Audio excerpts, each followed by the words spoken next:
네, 여러분 안녕하세요. 최백은 TV 라이브 53회 시작하겠습니다. 저는 최백은 교수라고 하고요. 날씨가 많이 무덥죠? 그럼에도 불구하고 저녁에 뭐 좋은 소식도 전해오더라고요. 우리나라 축구 대표가 올림픽 대표가 아주 기분 좋게 게임을 에, 마무리를 잘 해가지고 8강 1위로 진출을 했다는 소식을 전해들었습니다. 그리고 또 남북 간의 통신선도 복원이 되고요. 그래서 이런 무더위 속에서도 그나마 반가운 좀 이제 이런 소식들도 있는데 짜증나는 소식들도 많이 있죠. 많이 있습니다. 예를 들어서 서울시 산하에 있는 SH공사의 사장으로 어, 부임하게 될 추천을 한 오세훈 시장이 추천을 했죠. 추천을 한 누굽니까? 저기 국회의원을 했었던 분이시죠. 이 잠시만요.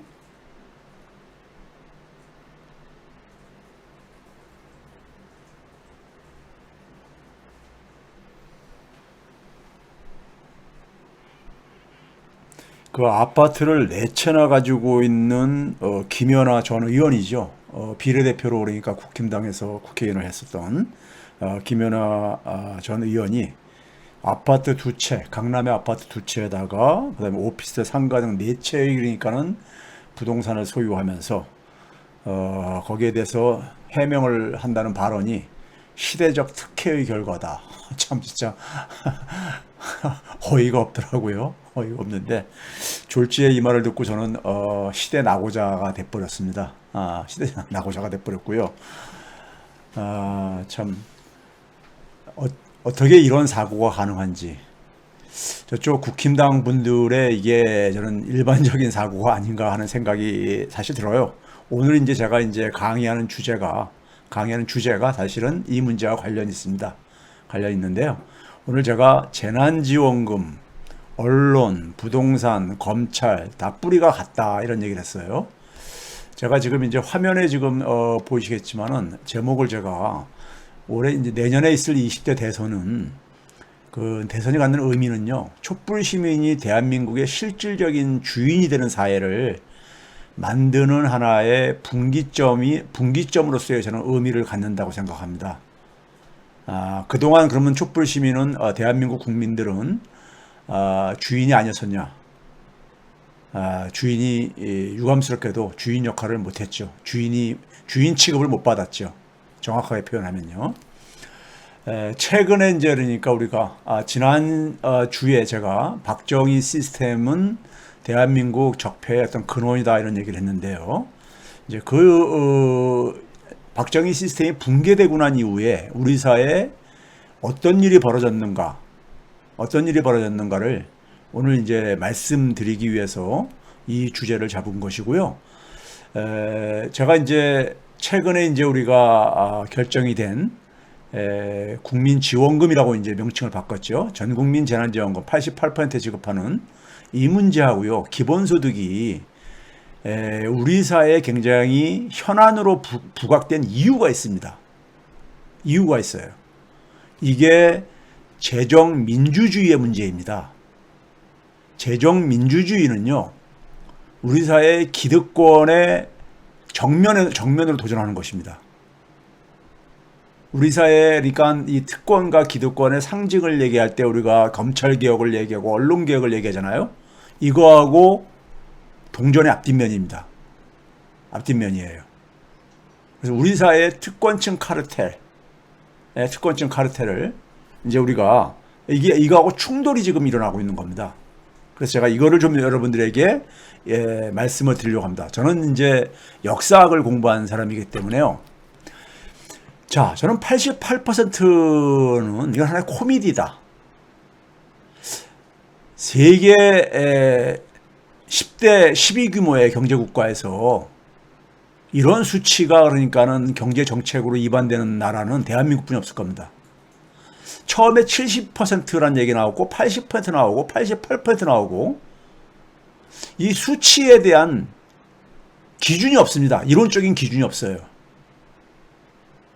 한 나라의 경제 정책을 만드는데 어떤 근거도 없이 수치에 근거가 없다는 건 이건 굉장히 문제가 있는 겁니다.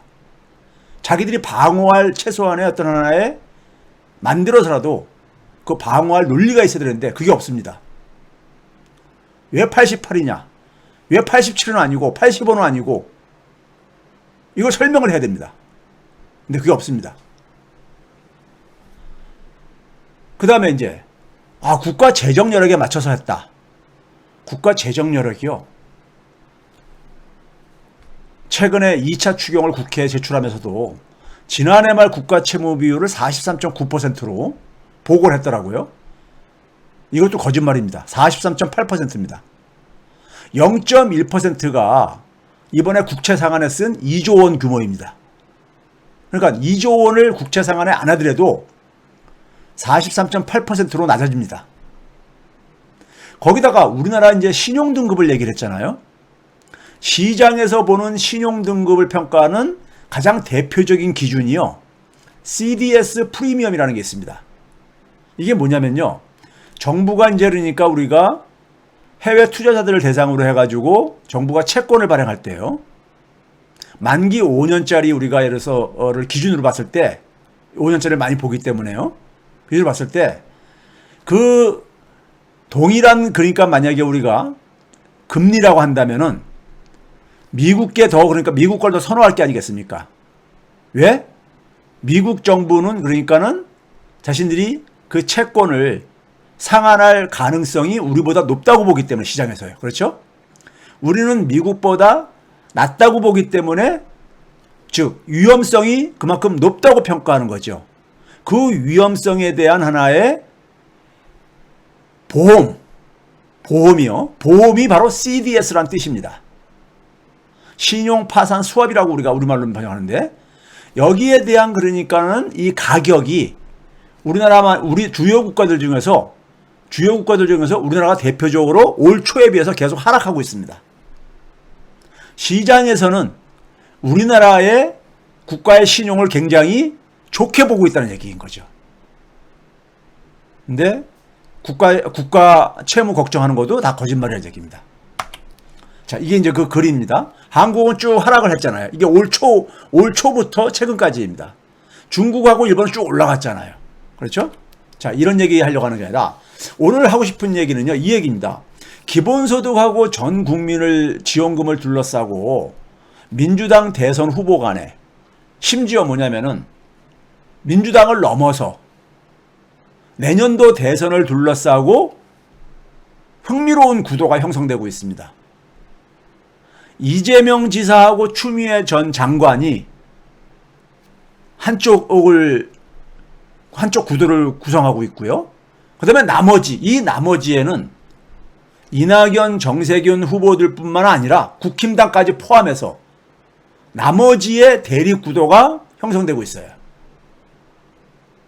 예를 들어서 기본소득 도입에 대해서 이재명 지사는 지지를 하고 전국민 지원금도 지지를 하죠. 추미애 전 장관도 전국민 지원금을 지지를 하죠.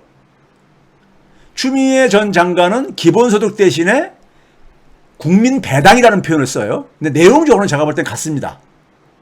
같은 얘기고요. 그런데 민주당의 정세균 후보는 뭐라고 합니까? 기본소득을요. 가짜 푼돈이라고 얘기를 하고 있죠. 이낙연 후보는 뭐냐면 알래스카만 하고 있다. 이런 얘기를 하고 앉아있죠. 근데 이 얘기나 저쪽 국힘당의 지금 대선 후보로 부상이 되고 있는 최재형 전 감사원장이 뭐라고 했습니까? 기본소득은 외식수단이라 그랬어요. 푼돈이라는 얘기죠. 쉽게 얘기하면요. 그렇죠? 정세균 후보하고 말이 똑같은 거잖아요. 윤희숙 의원 같은 경우는 봄날 벚꽃잎처럼 흩뿌려지는 것이다. 예? 별로 이것도 마찬가지로 푼돈이라는 얘기죠. 그러니까요. 그 다음에 이제 뭐냐면은 홍남기 부총리가 뭐라고 했습니까? 빵값에다 비유를 했어요. 기본소득을요. 빵값 정도라 이거예요. 최재형, 윤희숙, 홍남기, 정세균 이런 분들은 기본적으로 기본소득 1년에 국민들이 받는, 그러니까 우리가 100만 원 정도의 기본소득이 이재명 후보가 제안한 1년에 전 국민한테 100만 원. 청년들은 그러니까 거기다 추가로 100만 원 더. 그래서 이것이 그러니까 빵값 정도냐 이거예요. 이게 빵값 정도라면 이분들은 도대체 빵값 얼마나 고급 빵을 먹는지 모르겠어요. 제가 볼 때는요. 저도 빵을 굉장히 좋아하는 사람인데, 예? 얼마나 저 고급 빵을 먹길래 홍남기 부총리한테는 이게 빵값 정도냐? 예? 이게 외식 수당 정도냐? 우리나라에 이 경제 활동하는, 소득 활동하는 사람이요, 한 2,500만 명 정도 됩니다. 2,415만 명 정도. 2019년 국세청 자료 기준으로요. 거기에 30%, 그러니까 800만 명 정도는 월급이요 120만 원 이하입니다. 한 500만 명 정도는요 70만 원 이하예요. 그런데 100만 원이 빵값, 이분들한테 이게 빵값입니까? 자, 그 다음에 추미애 전 장관이 뭐랬습니까요? 전 국민 재난지원금 주는 게 맞다. 이건 내수 소비 일으키는 게 도움이 된다. 그 다음에 전 국민 재난지원금의 합의를 국민의힘이 번복을 하는 것에 대해서 국정이 장난하는 거냐, 이런 얘기였고요. 홍남기의 관료주의의 고집으로 반대를 하고 있다고. 그리고 80% 결정되니까는 대단히 실망스럽다. 이재명 지사도 기가 막히다. 추미애 전 장관은 답답하다, 이런 얘기 했잖아요. 그러니까 이재명, 추미애 두 분하고 나머지 분하고의 이게 구도입니다. 대립구도입니다. 과거에는 민주당과 국힘당의 이런 대립구도인데 지금은 그렇지가 않아요. 지금은 그렇지가 않습니다. 이재명, 추미애하고 나머지예요. 나머지. 이걸 여러분들이 주목을 해야 됩니다. 왜 이런 일이 일어나는지를. 민주당의 유력 후보들 중에서 유력 후보들이 왜 국힘당과 시선이 같은가, 이걸 주목을 하셔야 돼요. 이게 제가 오늘 얘기하는 중요한 하나의 논점입니다. 이게 결국 뭐냐면요, 재정 민주주의하고 관련되어 있는 거예요. 재정은 지금 기재부가 독점을 하고 있잖아요. 세금을 걷어가지고 자기들이 마음대로 배분을 하잖아요. 그렇죠? 자기들이 배분하잖아요. 재정이라는 것은요, 우리 올해 예산이 558조입니다. 추경 빼고도요. 재정 자원, 이게 돈이죠, 돈이요. 재정 문제는 뭐냐면요, 이 돈을 누구를 위해서 사용해야 하는가, 이 문제인 겁니다. 이걸 누구를 위해서 사용해야 되는가. 당연히 우리가 일반적으로는 국민을 위해서 쓴다 그러죠. 네. 모든 국민이 동일한 혜택을 누리는 게 아니에요. 즉, 이 재정이라는 돈의 이해관계자들은 누구인가? 이 문제를 이해를 하셔야 돼요. 첫째, 이해관계자들, 기재부 관료 집단이죠. 기재부의 힘은 어디서 비롯되느냐면요, 이 재정자원의 배분 권한입니다. 이걸 가지고 정부 조직도 다 장악하고 있죠. 가장 정부에서 막강한 힘을 가지고 있는 데가 기재부입니다. 두 번째는 뭐냐면은, 이 재정자원의 정부 바깥에서 가장 이해관계자가 누구냐? 저는 재벌자본이라고 봅니다. 재벌자본이에요. 즉, 정부의 재정 558조를 쓰는 데 있어서 제일 거기에 있어서 혜택을 많이 보는 게 누구냐? 재벌자본입니다. 제가 뒤에서 보여드릴게요. 그리고 그 재벌자본에 기생하는 세력들, 이 세력들이 언론, 검찰, 학계, 종교계, 대형 교회를 중심으로 해서요, 종교계 등 이른바 주류계층, 메인스트림이라고 하는 주류계층, 자신들이 대한민국의 주류라고 얘기하는. 근데 제가 볼 때는 이들은 주류라는 표현보다 특권층 카르텔들이죠. 특권층 집단들입니다. 이들이 그러니까는 재정의 굉장히 주요한 이해관계자이고요. 그 다음에 또 누가 있냐? 월가를 중심으로 하는 금융자본입니다. 이 세 집단이 지금 전국민 재난지원금 지급을 반대하고 기본소득을 반대하는 세력들입니다. 그들의 이익을 대변하는 사람들이 지금 전국민 재난지원금 지급을 반대하고 기본소득을 반대하는 사람들이라는 얘기입니다. 이걸 아셔야 돼요, 여러분들이요. 이걸 아셔야 됩니다. 자, 하나하나 보도록 할게요. 자, 우리 사회에서요, 재밌는 일이 일어납니다. 자, 군부 독재가 끝나죠. 군부 독재가 우리가 87년 6월 항쟁으로 인해서 사실상 종식이 됐는데, 그 연장선에서 우리가 노태우 정부가 여전히 그러니까는 반쪽짜리, 그러니까 우리가 반쪽짜리 이 군부 정부였었죠. 그렇죠? 그것도 마찬가지로요. 그리고 이제 김영삼 정부가 93년도에 출범을 했었죠. 93년도에 김영삼 정권이 들어서 난 다음에 그때 우리가 중요한 변화가 시작됩니다. 김영삼 정부가 문민정부라고 얘기했잖아요. 김영삼 정부의 가장 치적 중에 하나를 얘기하려면은 하나의 척결이잖아요. 군부 척결이요. 그렇죠? 중요한 변화가 생기기 시작합니다. 자, 그걸 뒤에서 말씀드릴게요. 근데 김영삼 정부에서 외환위기가 터지죠. 외환위기는 필연적으로 나타날 수밖에 없었던 겁니다. 필연적으로요. 외환위기는 필연적으로 발생할 수밖에 없었어요. 외환위기 이후에 소위 말해서 민주정부가 들어서죠. 본격적으로요. 김대중 정부가요. 민주정부한테 처음으로 그러니까는 우리 사회 특권층들이 권력을 뺏긴 거예요. 거기에 대해서 그 뺏기고 나서 그 다음에 2001년도에 한나라당에 그러니까는 이해창 총재가 김대중 대통령하고 경합을 했었잖아요. 1997년도에요. 선거에서요. 다시 도전하면서 2001년도에 외신 특파원들인데 그것도 일본 특파원들을 모아놓은 자리에서 2001년 2월 8일에 그때 중요한 용어를 합니다. 메인스트림들이 단합을 해야 된다. 메인스트림들이 힘을 모아가지고 현 정권을 심판해야 된다. 현 정권이라면 김대중 정권을 얘기하는 거죠. 자신들을 메인스트림이라고 규정을 했어요. 처음으로 주류라고요. 주류죠. 우리말로 번역하면요. 이 얘기는 뭐냐면요. 대한민국은 자신들의 나라라는 거예요. 자신들의 나라라는 겁니다. 보통 사람들, 서민을 대변하는 민주정부, 보통 사람들의 나라가 아니라는 얘기인 겁니다. 예? 이게 굉장히 중요한 의미를 가져요. 예? 대한민국은 쉽게 얘기하면은 자기들 같은 기득권층들의 나라라 이겁니다. 일제시대 때도 그랬고, 해방 이후부터 김대중 정권이 들어서기 전까지도 그랬었고, 자기들이 그러니까는 더 거슬러 올라가면은 임진왜란 병자호란 이후부터, 예? 소위 지배층들이요. 예?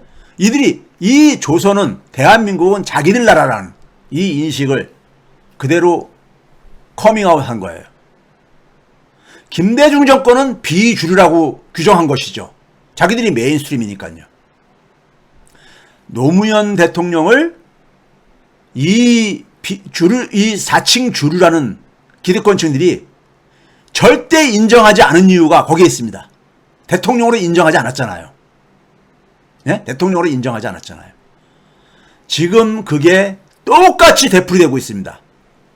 대한민국의 자칭 주류라고 하는 층들은, 기득권층들은 이재명 지사와 추미애 전 장관을 절대 인정하지 못합니다. 대통령으로 인정하지 못합니다. 왜 그러지 아세요? 자신들의 특권과 기득권을 건드리기 때문에. 예? 만약에 인정을 받는다면요, 자칭 주류층들이 이재명과 추미애를 인정을 한다는 얘기는 이재명은 이재명 다음, 추미애는 추미애 다음이 없어지고 난 이후에나 가능합니다. 그게 없어진다면은 촛불 시민의 지지를 받을 수가 없죠. 그렇죠? 그래서 그들에게 소위 말해 우리 사회 특권층 카르텔한테 지지를, 소위 외연 확장이라는 미명하에 그들에게 잘 보여가지고 대통령은 절대 될 수 없습니다. 이재명은 추미애는 마이너리티입니다. 마이너리티예요. 예? 절대 대통령으로 인정 안 합니다. 예? 이들은요. 자, 이들의 근원을 제가 지난 시간에 박정희 시스템부터 얘기를 했어요. 그걸 잠깐 다시 한번 간단히 요약을 할게요. 박정희 체제는 전체주의 체제입니다. 전체주의 체제는 뭡니까요? 개인을 국가 권력의 목표에 다 부속시키는 거죠. 종속시키는 거죠. 그렇죠? 국가 권력이 설정한 목표에 따라서 개인들은 그러니까 그걸 다 일사불란하게 따르는 존재가 돼야 되는 거죠. 파시즘이죠. 거기다가 박정희 체제는 뭐냐면 또 대외적으로는 종속이 돼 있는, 즉 미국의 동북아 지배 전략의 하위 단위로, 즉 뭐냐면 가장 위에 미국, 그 밑에 일본 밑에 한국이라는, 즉 미국과 일본에 대해서 이중적으로 종속되어져 있는 종속국가, 이게 박정희 체제입니다. 그렇죠?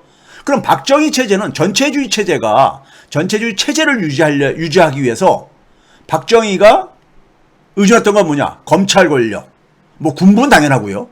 검찰, 경찰, 심지어는 이런 국가 공권력이죠, 이게요. 이 국가기구를 체제 유지의 도구로 삼았죠. 그 다음에 정보기구요. 정보기구가 그러니까 대외정보 이런 거 하는 게 아니라 국내 지배를 하기 위해서, 그렇죠? 중앙정보부라는 걸, 예? 수십만 명, 그러니까는 이걸 만들어가지고 공포정치하면서 국민들을 다 파편화시켰죠. 원자와, 우리가 이걸 가지고 디바이드 앤 룰, 분할지배라고 하죠. 그렇죠? 그 속에서 많은 국민들이 동물이 될 걸 강요받았죠. 제가 지난주에 말씀드린 거죠. 자, 그리고 자신들의 지배체제를 유지하기 위해서 필요로 하는 돈을 확보하기 위해서 정경유착이 구조화되지죠. 재벌들과 그러니까는 재벌들을 지원해주고, 재벌들은 그 지원받은 거 가지고 축제를 한 상태 속에서 그 돈의 일부를, 축제한 돈의 재산의 일부를 군부에게 납품을 하고요. 그렇죠? 그래서 경제 성장과 재벌 기업이 성장을 하더라도 그 이익은 소수가 독점을 하고, 국민들은 그들이 문제가 될 때 그거를 그러니까 뒤처리하는 희생양으로 삼고요. 소위 불공정 시스템이었었죠. 그리고 이 불공정 시스템을 유지를 정당화시키는 역할을 하기 위해서 언론이 여론 조정 역할을 했죠. 언론이요. 그렇죠? 이 고도 성장의 대가로 민주주의가 압살당한 거고, 부패가 구조화되고, 국가의 자율성도 훼손되어지고, 그 결과로 많은 국민이 동물화되고 그랬죠. 그럼 박정희 체제의 유지의 협력자들이 박정희 시대 이후에 새로운 지배층으로 전환되고, 또 그게 그 체제가 공고화되면서 외환위기 이후에 자신들을 새로운 주류라고 천명한 겁니다. 메인스트림. 이걸 제가 지금 오늘 보여드리는 겁니다. 이거를요. 자, 우리가 박정희가 총탄에 맞아 죽고 난 다음에 전두환 체제가 들었을 때 국민들에게 또 박정희 이 체제 속에서처럼 계속 살기를 강요를 했고, 그 강요에 저항을 하는 민주화 운동이 들불처럼 일어났죠. 그 대표적인 것이 광주에서 5.18 민주화 운동이었었고요. 그리고 60항쟁으로 이어지고, 대한민국 국민들은 동물처럼 살기를 거부한 거죠. 그 결과로 김대중 정부가 탄생을 한 거고, 노무현 정권이 탄생을 한 거고, 노무현 대통령의 희생 속에서 희생을 치르고, 또 세월호를 우리가 겪고, 그러면서 마침내 촛불혁명을 달성해내고 촛불정부를 탄생시켰잖아요. 여기서 한 걸음 더 나아가서 아베 반대를 외치면서 우리가 일본의 경제 침략을 막아냈잖아요. 그리고 검찰개혁에 촛불을 들었잖아요. 서초동과 여의도에서요. 그렇죠? 이 과정을 통해서 대한민국이 민주주의 선진국으로 부상을 한 겁니다. 국민들은 뭐냐면은 열등의식에서 벗어나게 된 겁니다. 일본하고의 싸움에서 이김으로써요. 그 결과가 대한민국의 대외적인 위상이 상승한 거예요. 선진국가로 도약을 하게 된 것이 이런 과정인 거예요. 그런데 대외적으로는 그러니까 우리가 위상이 선진국으로 부상됐는데 우리 내부는 여전히 반칙과 특권이 재생산되는, 예? 이러한 사회 구조가 여전히 지속되고 있잖아요. 이거하고 안 맞는 거잖아요. 즉 선진국가의 주역이 됐던 촛불 시민들하고 촛불 시민들이 반칙과 특권을 용납할 수 없잖아요.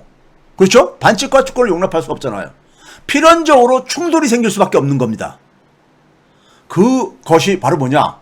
대한민국 내부에 대한 개혁, 열망으로 이게 고조가 되고 있는 겁니다.